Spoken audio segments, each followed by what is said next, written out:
TV Comunitária do Rio de Janeiro, canal 6 da NET. Transmitimos também online para você que nos assiste através do link tvcomunitaria.rio. Nosso hoje núcleo Consciência e Arte, mais uma vez tem aqui a alegria de receber o nosso querido Roberto Ponciano, ele que é professor de literatura, professor também de filosofia, também escritor, e tem novidades aí pra gente, mais um item aí da produção dele, mostra aí pra gente. É o livro... Então, Ponciano, Neruda e Lorca. Dois poetas rojos. Rojos. O rojo não é um erro de portunhol, o rojo marca o fato de que Lorca, a primeira grande vítima da Guerra Civil, não a primeira em termos foi o primeiro a morrer, não é isso, mas a grande personalidade morta na Guerra Civil, morreu com uma condenação sumária de ser marica e rojo. Essa foi a condenação dos fascistas contra o Lorca. Nossa. Mataram ele, jogaram numa vala comum. O cérebro mais brilhante da Espanha desapareceu num segundo, né? Eles chamam de geração de 27, né? Geração de 27, que era uma geração fantástica, né? Uma geração que tinha Miguel Hernández, que tinha Cernuda, era uma geração grande de poetas espanhóis, mas que o Lorca era, sem dúvida nenhuma, o mais eminente, a mente mais brilhante. Porque a Espanha vivia um momento muito ruim, né? Muito duro. Você tinha acabado o Império Espanhol, tinham perdido os últimos domínios coloniais, Filipinas, Cuba, tinha perdido todas as guerras que a Espanha entrou, ela perdeu, e existia uma busca de uma identidade, o chamado espanholismo ou ultraísmo, que aí segue por dois caminhos, né? Aquele caminho racionário, né? Da xenofobia, de você querer marcar o espanhol como o conquistador, né? Como o Pizarro, o cara que chega matando, ou um outro tipo de espanholismo, que vai ser o Lorca. O Lorca, ele é de Andaluzia, né? Você vê aquele filme O Gão Andaluz, muita gente não sabe, mas o cão era um xingamento. O andaluz é como, por exemplo, a gente aqui no Rio chama todo nordestino de Paraíba, lá em São Paulo chama de baiano, e é xingamento, é desmerecendo. Claro. E o andaluz está lá para a capital do país, assim como os nordestinos estão para o dito sul maravilha, era um xingamento. Então, Lorca representava os humilhados, ainda que ele fosse de uma família rica, ele era andaluz, ele era de uma parte pobre, Andaluzia, era uma parte moura, uma parte onde residiam os mouros, onde tinha muita influência ainda mourística, onde estavam os ciganos, e a poesia dele vai falar de cigano, vai falar de mouro, vai falar de humilhado, vai falar de pobre. Então, é um outro espanholismo. Eu vou explorar um pouquinho o professor de literatura, até para a gente ficar bem clarificado nisso. A diferença entre poesia e não poesia, né? Ou seja, o texto livre, conforme o romance, né? Discorrido.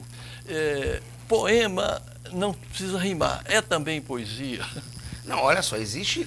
É um poeta também quem faz poema. Muitos conceitos sobre poema. Inclusive, existe a geração do concretismo, que foi além do poema, inclusive, começou a escrever o antipoema, que, por exemplo, seria uma charge, um poema, eu não chego a tal ponto. Eu diria para um aluno que o poema ele tem que ter a metáfora, ele tem que ter a alegoria. Ele tem que, por exemplo, ele não tem a linearidade do espaço-tempo que tem a prosa. A prosa tem um tempo, mesmo que não seja linear, você detecta o tempo na prosa. Um poema, você lê um poema do Camões, e qual é o tempo daquele poema? Aquele poema não tem um tempo, aquele poema transcende o espaço-tempo. E os poemas têm arquétipos, né? Arquétipos que você pode usar em várias situações. Você pega aquele poema do Brecht, primeiro levaram os...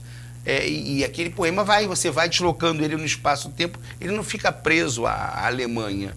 Então, eu diria que o que difere o poema, embora a prosa possa ter também metáfora, ela não é metafórica a todo tempo. Essa coisa da metáfora, da transcendência, não obedecer o espaço-tempo, de falar com o inconsciente, com o id, não falar só com o consciente, muita coisa no poema mexe com o seu íntimo, não mexe com a razão. Eu diria que é isso, não é uma definição que seja, essa é a minha definição e só cabe essa. Não, vai ter muita gente inclusive professores de literatura que vão ver minha defesa e falar, não concordo. Né? Sim, claro. Mas o Roberto, e no campo assim da literatura, como foi Machado de Assis, que é difícil definir qual é a escola dele. Ele é romancista, ele é clássico, ele é parnasiano, né? Então, como seria Lorca e o nosso querido Neruda? Não, Lorca e Neruda, eles fazem parte da chamada vanguarda.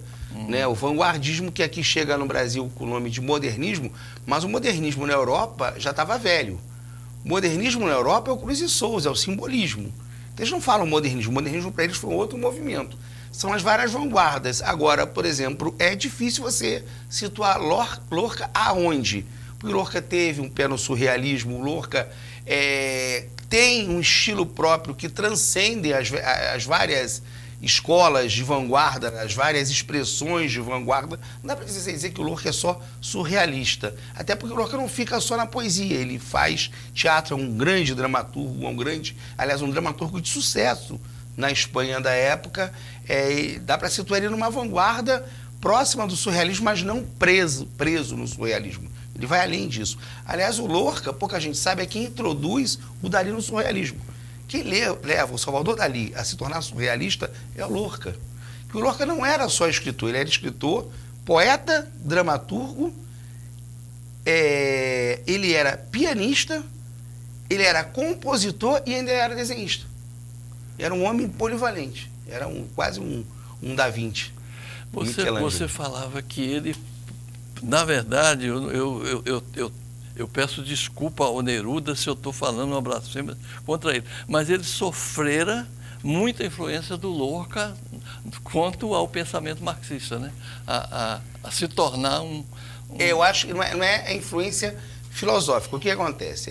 O Neruda, ele eu diria que eu gosto muito de usar, até usei no meu livro, a ideia da antropofagia do Oswald de Andrade, né?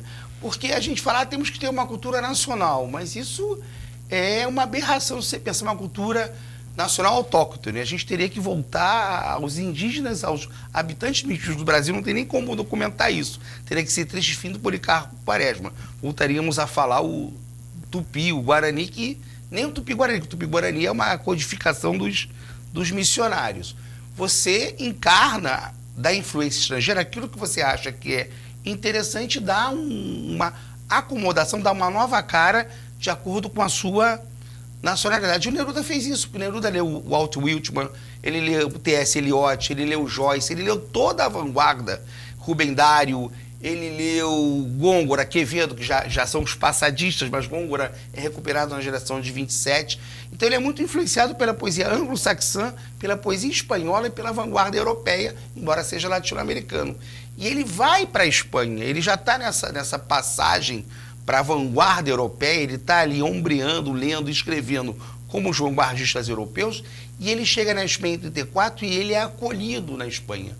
Ele sai do Chile, ele era muito pobre, embora tenha feito o livro de sucesso, 20 poemas de amor e uma canção desesperada, consegue um cargo consular e vai para a Birmânia.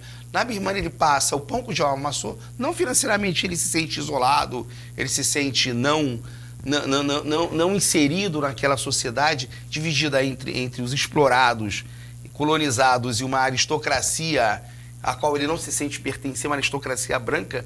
Ele é um cônsul que trata de exportação de chá. E quando ele chega na Espanha, ele se sente abraçado, ele se sente acolhido.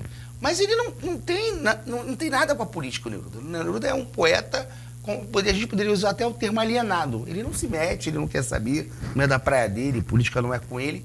Só que ele está na Guerra Civil Espanhola e os companheiros dele estão morrendo. O Antônio Machado morre no exílio, o Miguel Hernández toma um tiro e morre na cadeia, o Lorca é assassinado, os outros poetas são exilados. Falam, não posso ficar aqui, o mundo tá um matando o outro e eu não, estou acima do bem e do mal. Ele toma partido. Ele fala a famosa frase dele, na gota de sangue, amanchado me poesia. E ele vai, em termos políticos, ele vai além do Lorca. Porque o Lorca ele é um paradoxo, assim. Eu vi um texto desonesto intelectualmente, mas eu vi um texto de falangistas, que são os fascistas de Espanha, pleiteando que o Lorca era falangista. Porque o Lorca era amigo de todos, o Lorca tinha amigo falangista. Não quer dizer que ele era falangista. Sim. E o Lorca nunca foi um militante político no sentido que eu sou engajado. Não, ele tinha o teatro dele, que era a companhia La Barraca, que era um teatro mambembe que circulava pela Espanha, fez um discurso que citou Lenin, apoiava os republicanos, mas não era um militante engajado. Quando ele é assassinado, o Neruda toma partido. E o Neruda vai além, o Neruda se torna comunista, se filia ao partido, se torna marxista-leninista, se torna senador, é candidato a presidente. Ele vai além ele vai em termos falando de definição político-partidária. Inclusive, ele foi criticado. Quando tem o período de desestanização, eles pegam o poema que ele fez em homenagem a Stalingrado, ele fez poema em homenagem a Stalin. É muita coisa. É muita coisa. Neruda tem umas polêmicas muito interessantes, né? Produção extraordinária, né? Sim, por exemplo, quando ele assiste... Um vigor intelectual Tem uma história do Neruda que é uma história muito interessante, muito engraçada até. Hoje, no politicamente correto, muita gente vai condenar. Que é o seguinte, o Neruda já está velho, mas parece que ele já está casado novamente e ele arruma uma amante. E aí oferece um prêmio Nobel para ele. E comunista não aceita prêmio Nobel, né? Tinha aquela história de que comunista não aceita prêmio Nobel. Prêmio Nobel é coisa de reaça. E aí ele fala, o secretário particular que conta a história, ele fala que ele queria comprar uma casinha na França para poder se encontrar com a amante dele. Ele fala, não, vou aceitar esse prêmio. Né? E o Neruda nunca foi rico. Ele continua comunista, ele continua... Mas ele fala, não, vou aceitar esse prêmio e aceita e faz lá o discurso. E tem e chove de crítica em cima dele. Por exemplo, o Neruda tem uma briga com Cuba nessa época. Não com Fidel nem com Che, mas os poetas de Cuba todos vão lá protestar, o Neruda, traidor, não sei o quê. Ele fala, não enche meu saco. Tem aquelas histórias que quem viveu, não sei se são mais velhos do que eu, imagina o movimento comunista na década de 60, 70, como era rigoroso e até ditatorial. O cara fala, vou receber o prêmio Nobel, o mundo caiu na cabeça dele, né? Não caiu mais porque era o Neruda, né? Ele estava acima disso. Mas essa turma toda de poetas, de intelectuais, todas têm também um traço anarquista, né? Esses são muito libertários, eles não se prendem muito. Eu discordo um pouco com relação... O Neruda o prêmio Nobel para o Neruda, eu acho que era uma coisa que afagava o ego dele. Tinha essa coisa de que ele era um cara pobre, ele queria o dinheiro. Ele nunca foi rico. Ele queria o dinheiro. Ele queria o dinheiro e ele achava que aquilo não ia manchar de maneira nenhuma a história dele. E ele foi um cara muito conectado ao partido. Ele foge do Gonzalo Videla. Ele teve decretada a prisão. Ele faz um libelo que está no livro chamado Eu Acuso, denunciando o presidente como traidor. Porque ele faz uma campanha de centro-esquerda e quando ele é eleito, ele vira para a direita. E começa a reprimir os sindicatos. O Neruda enfrenta ele. E aí tem uma ordem de prisão, o Neruda é escondido na casa de operários, portanto é aquele famoso me ensinaste a dormir na cama dura. Ele é o poeta mais partidário que eu conheço.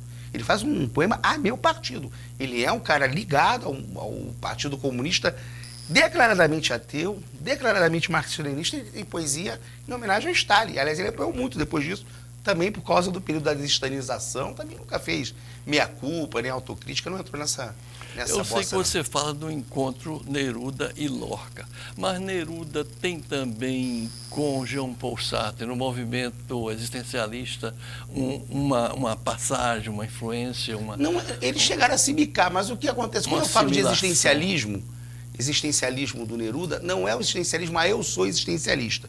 É porque você vai pegar ali, entre a Primeira e a Segunda Guerra, tem o que a gente chama da morte da razão. Deus está morto primeiro, depois a razão está morta. E o que foi o nazifascismo? Foi uma máquina de moer gente. Uma máquina de fabricar salsicha. Né? É a razão usada para matar. A química usada para matar, a física usada para matar, a matemática usada para matar. Então, medicina usada para matar. Medicina, né? Usada para matar. Mengele. Então, a poesia do Neruda, antes da Terceira Residência, eu chamo de existencialista nesse sentido, que é o caos, a anarquia, não no sentido político, mas a anarquia. Esse mundo não tem nenhum sentido. O sexo sem amor, o sexo pelo sexo, o sexo como uma atividade física, até a escatologia. Pô, mas uma poesia escatológica pode ser libertária? Pode, porque está dizendo o seguinte, eu sou uma pessoa, eu me masturbo, eu ejaculo, eu faço fezes, eu não sou uma máquina, eu sou um ser humano. Orgasmo. Eu tenho orgasmo. Até a secreção, nesse sentido, é no sentido de falar assim, olha, eu sou um animal. Eu sou um animal, eu sou um ser da natureza, eu não sou uma máquina. Não me trate como uma máquina. Ele ainda não é um poeta engajado que tem uma alternativa socialista. A alternativa é ele gritar, eu sou homem, eu sou uma pessoa, tá? Eu não sou uma máquina, eu não me encaixo. Nesse ponto, ele está dialogando com toda aquela vanguarda que está dizendo a mesma coisa. Aquela vanguarda toda, você pegar desde o Baudelaire, Joyce, o Camus, o Sartre, estão todos dizendo mais ou menos a mesma coisa. Nesse sentido que Simone de Beauvoir. Todos eles estão dizendo a mesma coisa. Olha, qual é o nosso sentido aqui da existência se Deus está morto? Que Deus está morto é uma outra história, mas não cabe aqui, senão vou ficar a entrevista inteira explicando essa questão filosófica. Se não existe um sentido na vida, quem dá sentido à vida são os homens. E qual o sentido da vida? Quando ele se encaixa no Partido Comunista, aí o sentido dele é outro. O sentido dele passa a ser a revolução, né? Passa a se destruir o capitalismo. Me diz uma coisa, Roberto, você aí parte para escrever um livro. Há quem diga que escrever um livro é descarregar um navio sem guindaste sozinho.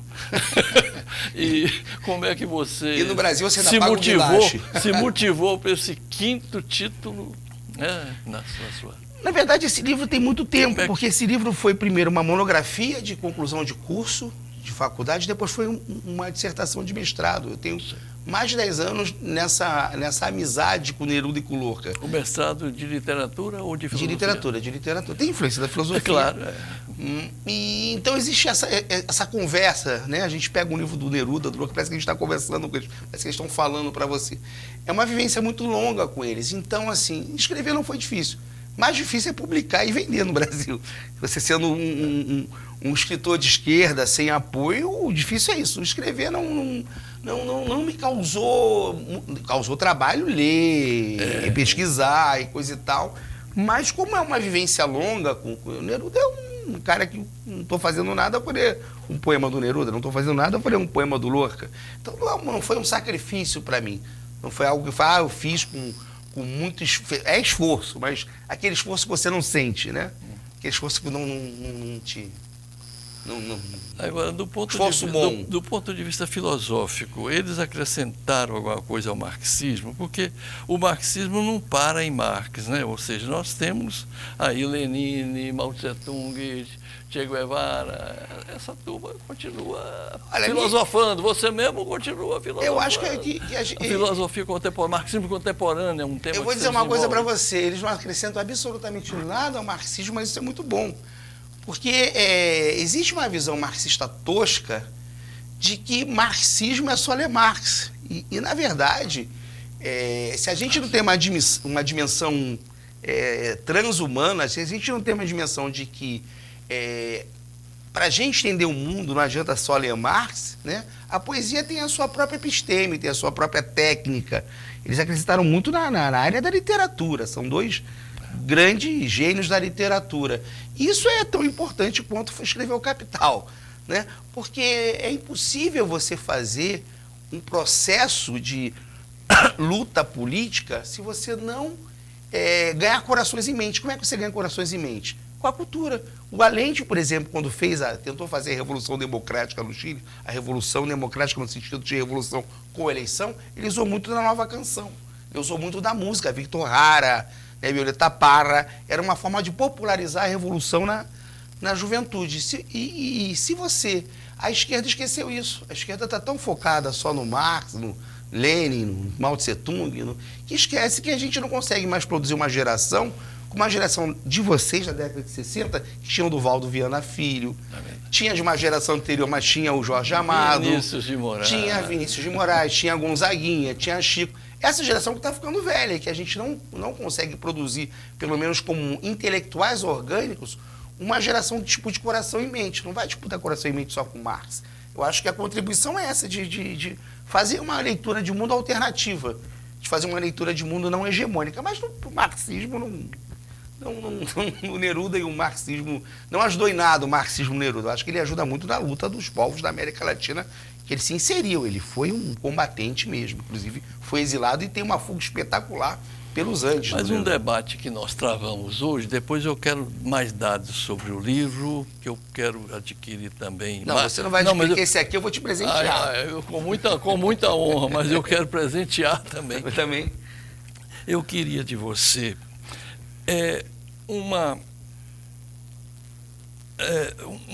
que você melhorasse para a gente esse entendimento, que o Marx falava que a classe operária seria a parteira da história.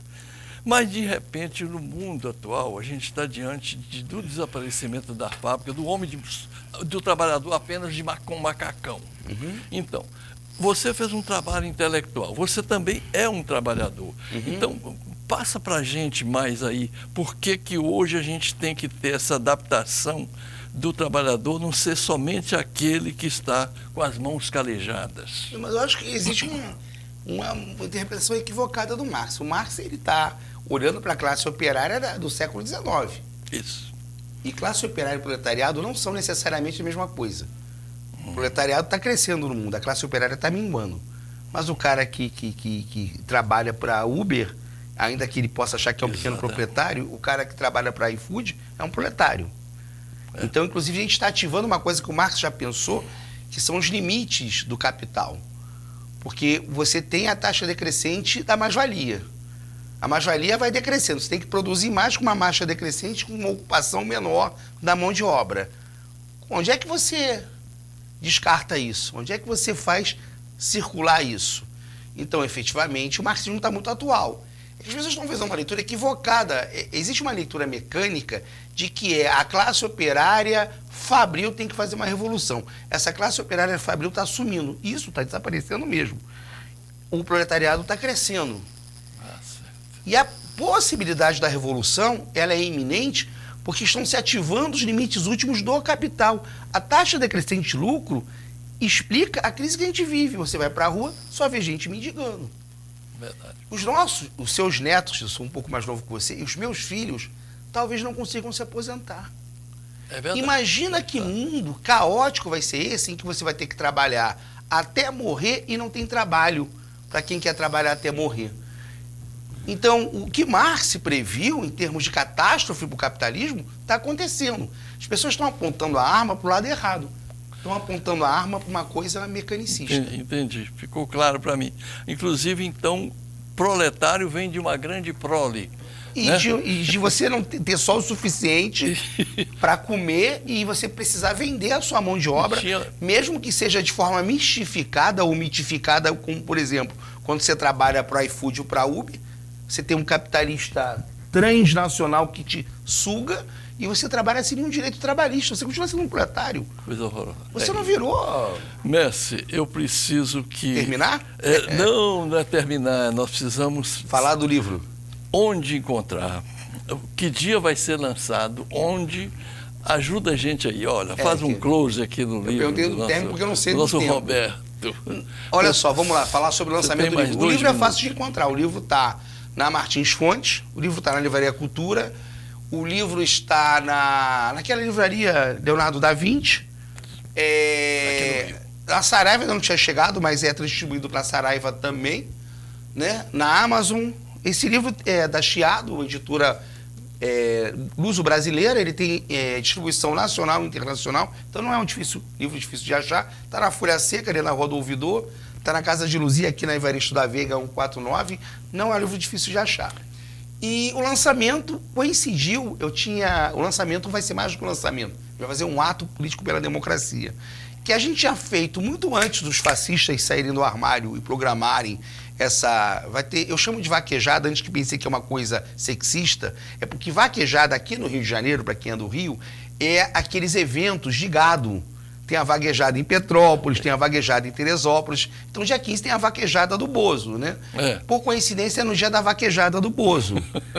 E não tem nada a ver com a vaquejada do Bozo, a gente vai fazer um grande ato pela democracia, um grande samba pela democracia, com a presença da grande dama do samba, a Dorina, no Baródromo, que é na Rua do Lavradio 163, de meio-dia às 18, uma grande festa, onde o livro vai ser lançado, a pessoa pode adquirir lá também. Beleza. Horário? De meio-dia às 18 horas. R$10 o couvert da casa, né? Para os músicos, e lá a pessoa consome o que quiser. E vai ser uma grande festa da democracia, né? Várias pessoas já confirmaram a presença, o Lindbergh Faria vai, o Adi Damus vai. Vamos estar juntos. Você está convidado aí também. Iremos. O Soriano vai, olha só. Emanuel Cancela vai, que ele Cancela, então. Ele está sempre lembrando. Eu acho que todos os progressistas têm que estar lá, que vai ser a nossa forma de dizer não ao fascismo. Esses dois disseram não ao fascismo. Você tem um que é assassinado pelo fascismo e outro morre. 7, eu posso estar equivocado, eu sou muito ruim de data. Eu esqueço data com facilidade. Ou 7 ou 10 dias depois do golpe contra Allende. E há um relato que ele morreu, quando ele já estava morrendo, ele estava agonizando, que ele teve câncer de próstata. Quando ele ficava lúcido, ele gritava: "Se los matam a todos, se los matam a..." Eram os companheiros dele que estavam sendo assassinados na rua. Então o Neruda, ele é uma grande testemunha de duas grandes catástrofes do fascismo, né? Porque a ditadura de Allende foi o laboratório neoliberal fascista na América Latina. Roberto Ponciano, eu diria que são pessoas como você que fazem a roda da história girar, com a luta, com a... Todos nós, a gente precisa fazer essa roda girar junto, que estão querendo fazer girar ao contrário, né? Obrigado, companheiro. Eu que agradeço, companheiro. Então, nós tivemos aqui nos cobrindo com o seu trabalho de imagem e também de edição, o nosso querido Max Figueiredo, do Circuito Carioca. Nos assistiu aí também o nosso militante político ali, o nosso querido Ronaldo, que logo também vai dar aqui uma contribuição para a gente. TV Comunitária do Rio de Janeiro, canal 6 da NET. Você pode também nos acompanhar, tvcomunitária.rio. Muito obrigado. Um grande abraço, irmão. Obrigado. Que beleza.